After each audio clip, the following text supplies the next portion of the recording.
శ్రీమాత్రే నమః. మిత్రులందరికీ శుభోదయం. ఈరోజు శ్రీ విశ్వావసునామ సంవత్సర పాల్గొన బహుళ పాడ్యమి బుధవారం. ఈరోజు పుబ్బ నక్షత్రం ఉదయం 7:44 వరకు ఉంది. తదుపరి ఉత్తర. ఈరోజు మార్చి 4, 2026 తేదీ బుధవారం.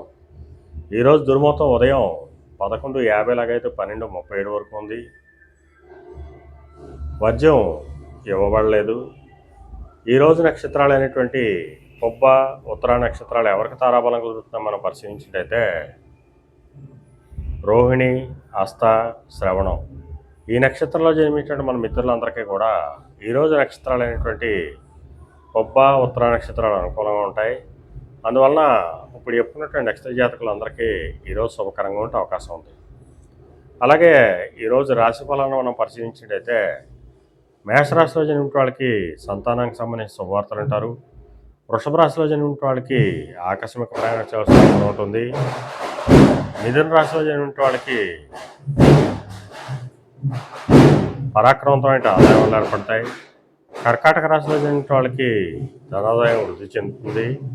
సింహరాశిలో జన్మించిన వాళ్ళకి ఆరోగ్యం చేకూరుతుంది. కన్యారాశిలో జన్మించిన వాళ్ళకి అనారోగ్య సూచన, ధనవ్యయం, కార్యటంకాలు ఏర్పడతాయి. తులారాశిలో జన్మించిన వాళ్ళకి చేసేటటువంటి వ్యాపారాలు లాభసాటిగా సాగుతాయి. వృశ్చిక రాశిలో జన్మించిన వాళ్ళకి ఉద్యోగ అవకాశాలు పెరుగుతాయి. ధనుర్రాశిలో జన్మించిన వాళ్ళకి పితరాయిస్తానికి సంబంధించిన శుభవార్తలు వింటారు.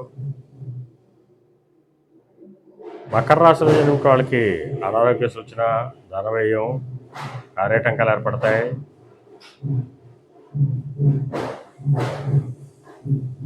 కుంభరాశిలో జన్మించిన వాళ్ళకి కళత్రపూర్వక ధనలాభం కలుగుతుంది. మేన రాశిలో జన్మించిన వాళ్ళకి శత్రుభయం కలుగుతుంది. ఈరోజు ద్వాదశ రాశి యొక్క ఫలితాలు ఈ రకంగా తెలియడం జరిగింది. అలాగే ఈరోజు బుధవారం. అందువలన ఆ మణికంఠ స్వామిని, అయ్యప్ప స్వామిని ఆరాధించిన, స్వామిని అభిషేకించిన సర్వశుభాలు కలుగుతాయని చెప్పి శాస్త్రీచ తెలియడం జరుగుతుంది. అలాగే మళ్ళా రేపు శుభోదయం కార్యక్రమంలో మరిన్ని విషయాలు తెలుసుకుందాం. అంతవరకు మన మిత్రులందరికీ మరొకసారి శుభోదయం. ఇట్లు మీ పెదబాబు సిద్ధాంతి, గొల్లల మామిడాడ.